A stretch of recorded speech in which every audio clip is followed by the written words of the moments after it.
तो बच्चों आज जो हम टॉपिक पढ़ने जा रहे हैं वो है कॉन्सिलिएशन। एक्चुअली जो आर्बिट्रेशन एंड कॉन्सिलिएशन एक्ट 1996 है वो 3 हिस्सों में बटा हुआ है, पार्ट 1, पार्ट 2, पार्ट 3। जो पार्ट 1 है वो आर्बिट्रेशन के प्रोविजन से रिलेटेड है, जो पार्ट 2 है वो फॉरेन अवार्ड्स के एनफोर्समेंट से रिलेटेड है, और जो पार्ट 3 है वो कॉन्सिलिएशन से रिलेटेड है। कॉन्सिलिएशन में लगभग 20 सेक्शंस हैं। सेक्शन 61 से सेक्शन 81 तक इसमें गवर्न होते हैं, जो कॉन्सिलिएशन के प्रोसेस को एक्सप्लेन करने का प्रयास करते हैं। कॉन्सिलिएशन में कोई फैसला सुनाया या एनफोर्स नहीं किया जाता। कॉन्सिलिएशन में तो एक्चुअली प्रयास किया जाता है कि दो लोगों के बीच का जो डिस्प्यूट है उस डिस्प्यूट को ही समाप्त करा दिया जाए, उनके बीच में एक फ्रेंडली फीलिंग ले आई जाए ताकि झगड़ा ही खत्म हो जाए, झगड़े का मुद्दा ही खत्म हो जाए। इसीलिए हम कॉन्सिलिएशन को कभी ये नहीं कह सकते कि वो कोई फैसला सुनाता है। एक्चुअली दो शब्द यहाँ पे जो इस्तेमाल होते हैं, एक है कॉन्सिलिएशन, एक है मीडिएशन। तो यहाँ पर देखा जाए तो कॉन्सिलिएशन एक इनफॉर्मल प्रोसेस है जिसमें एक कॉन्सिलिएटर या कहीं तो थर्ड पार्टी दो डिस्प्यूटेंट्स के बीच में एक एग्रीमेंट कराने का प्रयास करती है, उनके बीच के टेंशंस लोअर डाउन कराती है, उनके बीच माहौल पैदा करती है बातचीत का। उन्हें कभी कभी इस पर्पस के लिए टेक्निकल असिस्टेंस की जरूरत पड़ती है, वो प्रदान करते हैं। पोटेंशियल इश्यूज उनके बीच के एक्सप्लोर करते हैं, उनके बीच नेगोशिएशंस लाने का प्रयास करते हैं।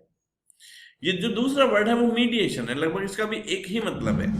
ये भी एक स्ट्रक्चर्ड प्रोसेस ही तो है जिसमें मीडिएटर डिस्प्यूटेंट्स को हेल्प करता है ताकि उनके बीच में एक नेगोशिएशन, एक सेटलमेंट हो जाए, जो उनके डिफरेंसेस है वो खत्म हो जाए।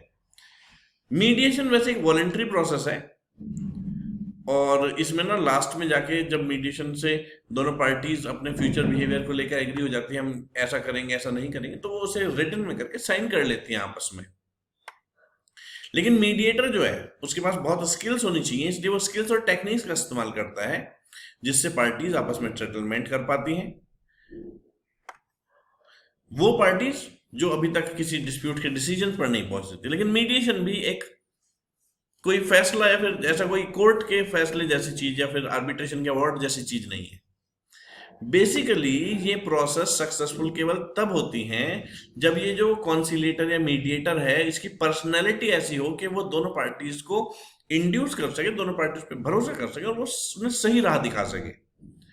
एक तरह से फॉर्मल रिकॉग्निशन है कॉन्सिलिएशन का भारत में। ऐसा नहीं कि कॉन्सिलिएशन कोई बीच बचा हुआ है कि अब मान लिए बाद में ना माने, उसका फॉर्मल रिकॉग्निशन है। कॉन्सिलिएशन जो है यदि उसकी बात करें हम, लेकिन एक बात है कि कॉन्सिलिएशन कब होगा? जब पार्टीज खुद तैयार होंगी। यदि पार्टीज आपस में फ्रेंडली फीलिंग के लिए तैयार ही नहीं है, वे हॉस्टाइल हो रही है, बहुत ज्यादा लड़ाई झगड़ा करना चाहती है, तो फिर तो कॉन्सिलिएशन का मतलब ही कोई नहीं है। इसीलिए कॉन्सिलिएशन तो तब होती है जब दोनों पार्टीज वाकई में चाहते हैं कि उनके बीच के झगड़े खत्म हो जाए, वो बस एक कम्युनिकेशन गैप की वजह से नहीं हो पा रहे थे, तो कॉन्सिलिएशन मीडिएशन हेल्प करता है। एक तरह से कभी कभी हम ये यदि सोचें कि वो एक ऑल्टरनेटिव है आर्बिट्रेशन का, तो ऐसा कहना गलत होगा। आर्बिट्रेशन का वो कोई ऑल्टरनेटिव नहीं है, क्योंकि आर्बिट्रेशन में तो फैसले सुनाए जाते हैं, फैसला नहीं होता है। यहाँ पर एक पक्ष जीतता है, दूसरा पक्ष हारता नहीं है। आर्बिट्रेशन में विन लूज सिचुएशन होती है, कोर्ट में विन लूज सिचुएशन होती है। कॉन्सिलिएशन में तो विन विन सिचुएशन होती है। हम ये तो कह सकते हैं कि आर्बिट्रेशन या लिटिगेशन को कॉम्प्लीमेंट करता है कॉन्सिलिएशन, पर उसे सब्सटीट्यूट करता है ऐसा नहीं कह सकते। यदि हम बात करें सेक्शंस की, तो सेक्शन 61 जो है वो ये कहता है कि बाकी बातें जो लॉ में लिखी हैं वो तो हैं ही, जब तक पार्टीज कुछ और एग्री ना कर लें। तो ऐसे कि इसमें कॉन्सिलिएशन के जो पार्ट 3 और जो सारे सेक्शंस हैं वो कॉन्सिलेटिंग पार्टीज के ऊपर अप्लाई होंगे, और उनके बीच की चाहे कॉन्ट्रेक्चुअल रिलेशनशिप हो ना हो और वे कॉन्सिलिएशन करना चाहती हैं, तो ये एक्ट की सारी जो सेक्शंस हैं वो तो लागू होंगे ही होंगे। अच्छा जी, कॉन्सिलिएशन प्रोसीडिंग शुरू कैसे होती है? यदि हम देखें सेक्शन 62 सबसेक्शन 1 ये कहता है कि एक पार्टी इनिशिएट करती है, वो चाहती है कि कॉन्सिलिएशन हो जाए, तो वो दूसरी पार्टी को ना इनविटेशन भेजती है कॉन्सिलिएट करने के लिए अपनी तरफ से। अच्छा, वो ये भी बताती है कि कौन से मैटर को हम जो है कॉन्सिलिएशन से दूर करना चाहते हैं। मैं चाहता हूं कि आप मेरे साथ कॉन्सिलिएशन में एंटर हो जाएं ताकि झगड़ा ही खत्म हो जाए, कोई झगड़ा रहे ना हमारे बीच में। अच्छा, अभी तो इनविटेशन भेजा है सबसेक्शन 1 में, तो सबसेक्शन 2 कहता है कि जब दूसरी पार्टी उस इनविटेशन को स्वीकार ले तो हम कहते हैं कि हाँ भाई कॉन्सिलिएशन की प्रोसीडिंग शुरू हो गई है। यदि दूसरी पार्टी ने उस इनविटेशन को रिजेक्ट कर दिया तो फिर कॉन्सिलिएशन की प्रोसीडिंग शुरू ही नहीं हुई। इसीलिए पहले इनविटेशन, फिर acceptance, then conciliation will get started. Subsection 4 ये कहता है कि यदि एक पार्टी कॉन्सिलिएशन शुरू करती है पर उसे कोई रिप्लाई 30 दिन में आता ही नहीं है जब उसने इनविटेशन भेजा था, या फिर उसने इनविटेशन में टाइम स्पेसिफाई किया था, उस स्पेसिफाइड टाइम में उसे कोई रिप्लाई नहीं आता, तो कुछ ना कहना रिजेक्शन ही तो है। ऐसे केस में जो रिजेक्शन है इनविटेशन टू कॉन्सिलिएशन का, यदि वो ऐसा इलेक्ट करता है तो वो राइटिंग में इन्फॉर्म करना चाहे तो कर ले, लेकिन वरना साइलेंट अमाउंट टू रिजेक्शन तो है ही। अब सवाल उठता है कॉन्सिलेटर कितने हो सकते हैं? एक भी हो सकता है, दो भी हो सकते हैं, तीन भी हो सकते हैं। आर्बिट्रेशन में तो हमें याद करना है, वहां इवन नंबर में नहीं हो सकते कभी आर्बिट्रेटर, पर यहां कॉन्सिलेटर 1 2 3 4 कितने भी हो सकते हैं। जैसे यदि कुछ और नहीं एग्रीड है तो ऐसे केस में एक कॉन्सिलेटर होता है, पार्टीज ने 2 एग्री किए हैं, 2 हो जाएंगे, 3 एग्री किए हैं, 3 हो जाएंगे। लेकिन जहां मोर देन 1 कॉन्सिलेटर होते हैं तो फिर वे ज्वाइंटली एक्ट करते हैं।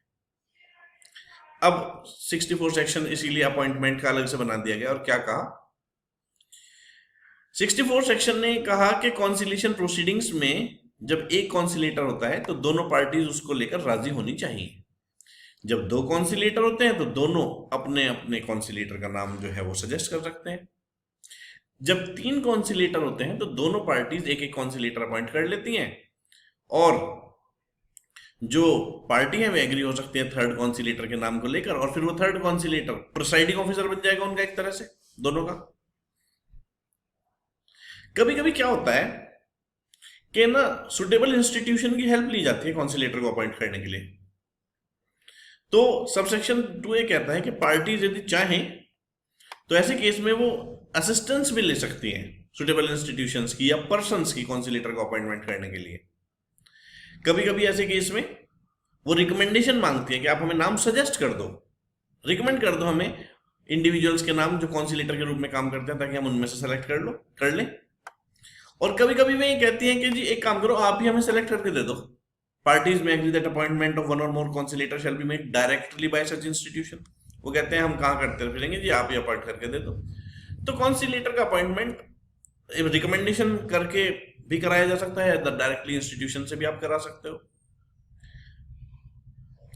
अच्छा जी, लेकिन एक बात का ध्यान रखना होता है, जो इंस्टीट्यूशन या पर्सन जिसे कॉन्सिलेटर के रूप में अपॉइंट कर रहे होते हैं ना, वो एक इंडिपेंडेंट और इम्पार्शियल बंदा होना चाहिए। ये भी एक सलाह है कि यदि एक कॉन्सिलेटर है ना, और यदि 3 है तो जो प्रिसाइडिंग ऑफिसर वाला है, तो ऐसे केस में यदि अलग अलग नेशनैलिटी के लोग हैं तो जो बंदा अपॉइंट होगा ना कॉन्सिलेटर का, वो सेपरेट नेशनैलिटी का होना चाहिए। सेपरेट नेशनैलिटी का होगा क्या फायदा? सेपरेट नेशनैलिटी का होगा ये फायदा कि इम्पार्शियलिटी जो है वो बढ़ जाती है, इम्पार्शियलिटी जो है वो खत्म हो जाती है, इंडिपेंडेंस ज्यादा आ जाती है। अच्छा खैर, अब बात आती है कि कॉन्सिलेटर जो है उसे अपॉइंट करेंगे तो उसे झगड़े के बारे में बताएंगे भी तो ना, कि भाई झगड़ा क्या है, तो दोनों पार्टी अपनी अपनी बातें बताएंगे। तो सेक्शन 65 उसी बात को लेकर है, सबमिशन ऑफ स्टेटमेंट टू कॉन्सिलेटर को लेकर। सेक्शन 65 प्रोवाइड करता है कि जो कॉन्सिलेटर है जब उसका अपॉइंटमेंट होता है तो वो रिक्वेस्ट कर सकता है हर पार्टी को कि भाई एक बात काम करो, आप ना हमें अपनी जो जनरल नेचर की डिस्प्यूट है वो एक स्टेटमेंट के रूप में सबमिट कर दो, पॉइंट्स इन इश्यू बता दो। तो ऐसे केस में जो आर्बिट्रेटर है उसे वो रिटन में एक स्टेटमेंट दे देते हैं कि हमारे बीच में ये झगड़ा हुआ है, ऐसे हुआ था, ये सब प्रॉब्लम्स हो गई, और अब इन इश्यू को लेकर हम लोग आपस में बातचीत नहीं करते हैं, आप सुलझवा दो। तो हर पार्टी जो स्टेटमेंट सबमिट करती है कॉन्सिलेटर को, उसकी एक कॉपी बनाकर दूसरी पार्टी को भी भेज देती है कि भाई मेरा पॉइंट ऑफ व्यू है, हमारे झगड़े में ये प्रॉब्लम है। सबसेक्शन 2 प्रोवाइड करता है कि कॉन्सिलेटर रिक्वेस्ट कर सकता है हर पार्टी से और भी कोई फर्दर चीज, कोई सप्लीमेंट्री डॉक्यूमेंट्स भी, कोई अदर एविडेंस भी, क्योंकि उसे एक्चुअली अपने पक्ष का पॉइंट ऑफ व्यू समझना है। न केवल कॉन्सिलेटर को डॉक्यूमेंट्स और एडिशनल डॉक्यूमेंट सबमिट होंगे, अदर पार्टी को भी सबमिट होंगे। सबसेक्शन 3 ये कहता है कि कॉन्सिलिएशन प्रोसीडिंग्स के दौरान भी कॉन्सिलेटर रिक्वेस्ट कर सकता है कि और इंफॉर्मेशन दे दो, क्योंकि वो तो पक्ष समझने के लिए जरूरी है, तो इंफॉर्मेशन मांगने का तो उसका राइट है ही। लेकिन एक बात याद रखना, कॉन्सिलिएशन ना फ्रेंडली फीलिंग लाने के लिए की जा रही है, कोई झगड़े का फैसला सुनाने के लिए तो है नहीं। इसी वजह से जो कोड ऑफ सिविल प्रोसीजर है, इंडियन एविडेंस एक्ट है, इसके जो प्रोसीजर्स होते हैं वो कॉन्सिलिएशन के दौरान कॉन्सिलेटर पर नहीं लगते हैं। कॉन्सिलेटर तो एक ऐसा फ्रेंड है जो दो बंदों के बीच का झगड़ा खत्म कराना चाहता है, ना कि ये कहना चाहता है कि तुम्हारे फेवर में, तुम्हारे अगेंस्ट में। इसीलिए सेक्शन 67 ने बताए कुछ रोल्स कि कॉन्सिलेटर के एक्चुअली रोल्स क्या हैं। कॉन्सिलेटर पार्टीज को हेल्प करता है एक इंडिपेंडेंट और इम्पार्शियल मैनर में, ताकि उनके बीच में एक एमिकेबल सेटलमेंट आ जाए। एमिकेबल बोले फ्रेंडली सेटलमेंट। दूसरा पॉइंट, कॉन्सिलेटर खुद जब कॉन्सिलिएशन कराता है तो ऑब्जेक्टिविटी, फेयरनेस और जस्टिस के प्रिंसिपल्स को इस्तेमाल करता है। वो सारी चीजों को देखता है। वो देखता है कि जिस तरह का व्यापार है पार्टीज के बीच में वो क्या है, परंपराएं क्या है, वहां पर जो डिस्प्यूट है, सराउंडिंग सर्कमस्टांस क्या थे उसके, पहले इनके बीच में कैसे रिलेशनशिप थे, प्रीवियस बिजनेस एक्टिविटीज क्या थी, वो सब चीजों को देखता है। वो ना कॉन्सिलिएशन प्रोसीडिंग्स इस तरह से करता है जो उसे सही समझ में आती है। वो सर्कमस्टांस ऑफ द केस को देखकर प्रोसीडिंग्स आगे बढ़ाता है। वो हर पार्टी की विशेष दूसरी पार्टी को समझाने का, उसका पॉइंट ऑफ व्यू समझाने का प्रयास करता है। इवन कई जगह वो रिटन स्टेटमेंट के अलावा ओरल स्टेटमेंट्स भी आमने सामने बिठा के जो है ले लेता है पार्टीज के। कई बार एक पार्टी के कहने पर दूसरे के रिटन स्टेटमेंट या ओरल स्टेटमेंट ले लेता है। कभी कभी पार्टी उससे कहती है कि भाई स्पीडी डिस्पोजल कर दो, तो वो स्पीडी डिस्पोजल करता है। जो कॉन्सिलेटर है, वैसे कॉन्सिलिएशन जो है प्रोसीडिंग के दौरान कभी कभी सेटलमेंट के प्रपोजल्स भी रखता है एक पार्टी की तरफ से दूसरी पार्टी को। जरूरी नहीं है प्रपोजल्स राइटिंग में हो, हाँ, लेकिन जब वो प्रपोजल रखता है तो वो दूसरे का रीजन समझाने का प्रयास करता है कि वो प्रपोजल क्यों रखना चाह रहा है। कभी कभी कुछ चीजें थोड़ी सी जटिल हो जाती हैं, हल्की सी, तो ऐसे केस में एडमिनिस्ट्रेटिव असिस्टेंस भी ले ली जाती है, हेल्प ले ली जाती है, ताकि ऐसे केस में जो है जो सुटेबल इंस्टीट्यूशन है, जो उस फील्ड में एक्सपर्ट है, वो हेल्प कर दे। तो सेक्शन 68 यही तो कहता है कि कभी कभी कॉन्सिलिएशन प्रोसीडिंग्स को आगे बढ़ाने के लिए पार्टीज या कॉन्सिलेटर खुद सबकी सलाह पर, सबकी राय मशवरे पर, सबकी एसेंट पर एडमिनिस्ट्रेटिव असिस्टेंस भी किसी इंस्टीट्यूशन या पर्सन की क्लेम कर लेते हैं। कम्युनिकेशन, क्योंकि कम्युनिकेशन गैप की वजह से तो झगड़े होते हैं, तो इसी वजह से जो कम्युनिकेशन है कॉन्सिलेटर और पार्टीज के बीच में वो बहुत जरूरी है, ताकि पक्ष समझ में आए। कॉन्सिलेटर इनवाइट करता है पार्टीज को, आओ मिलो, बैठो, आपस में बातचीत करो, लिखित में स्टेटमेंट्स जो है एक्सचेंज करो। वो अलग अलग भी मिलता है पार्टीज से।